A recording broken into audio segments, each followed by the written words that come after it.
नमस्कार, स्वागत है आपका सूर्या फॉर बिहार में। मेरे साथ जो है एक छात्रा जुड़ चुके हैं। अभी छात्रा इसलिए बोल रहे हैं कि अब सिलेक्शन कुछ ही दिन बाकी है, तो जैसे सिलेक्शन होगा अधिकारी बन जाएंगी।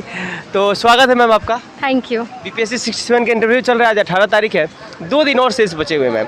तो मैं सीधे पूछता हूँ आपसे, क्या क्या सवाल पूछेंगे आपसे। उससे पहले एक चीज़ आप ये बताएं, आप कहाँ से, क्या शुभ नाम है। मैं आगरा से हूँ, मेरा नाम भावना है। आगरा उत्तर प्रदेश। हाँ जी। तो मतलब मेरा ऑप्शनल हिस्ट्री था। तो सबसे पहले तो वो जाते से ही पूछते हैं कि ग्रेजुएशन कब किया है। ग्रेजुएशन में कौन विषय था। मेरा ग्रेजुएशन में इंजीनियरिंग किया है मैंने, टेक्सटाइल से।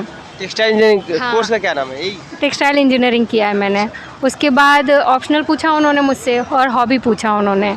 फिर उसके बाद उन्होंने पूछा कि इतने टाइम से क्या कर रहे हो। तो मैंने इंजीनियरिंग करने के बाद जॉब किया था, तो जॉब का मुझसे कहाँ जॉब किए थे। मैंने भोपाल के पास में ट्राइडेंट कंपनी में काम किया, टेक्सटाइल की जो कंपनी है। जी जी।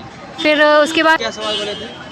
मतलब पहले तो वो यही पूछा था कि कितना टाइम आपने काम किया है। फिर मैंने बताया कि मैंने एज अ प्रोडक्शन मैनेजर काम किया है। तो उन्होंने मुझसे सवाल पूछा कि अच्छा ये बताइए आज की डेट में टेक्सटाइल इंजीनियरिंग की डिमांड क्यों कम होती जा रही है। उसका आंसर मैंने दिया। फिर उसके बाद मुझसे पूछा कि आपने खादी की साड़ी पहन रखी है। तो ये सवाल 3 लड़कियों से पूछा कि आपके साड़ी से सवाल नहीं बने, लिनेन पहने, खादी पहने, सिल्क पहने। बोले नहीं सर, लेकिन आखिर बन गया लास्टली। चलिए कोई तो मिली जिसका सवाल बना है। क्योंकि मेरा बैकग्राउंड टेक्सटाइल है ना, तो इसलिए मुझसे उन्होंने पूछा कि खादी की साड़ी। हाँ, तो उन्होंने मुझसे पूछा खादी में और दूसरे टेक्सटाइल्स में क्या डिफरेंस होता है। तो वो मैंने उनको बता दिया। फिर उन्होंने मुझसे पूछा था कि सिल्क की साड़ी शिफॉन की साड़ी में क्या अंतर होता है। तो वो मुझे नहीं पता था, मैंने सॉरी बोल दिया। फिर उसके बाद उन्होंने, जैसे मैंने अपनी हॉबी बताई थी कि मुझे हॉबीज क्या है। बैडमिंटन खेलना पसंद है। तो एशियन गेम्स में जो अभी बैडमिंटन का जो भी रिज़ल्ट है वो उन्होंने मुझसे पूछा, तो वो मैंने बता दिया।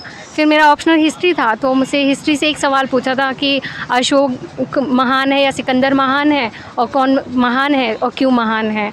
तो वो सब मैंने बता दिया। फिर उसके बाद उन्होंने कहा बहुत अच्छा, थैंक यू। हो गया। चलिए, हमें भी आपसे बात करके अच्छा लगा। हमारी शुभकामनाएं आपके साथ है। All the best. Thank you.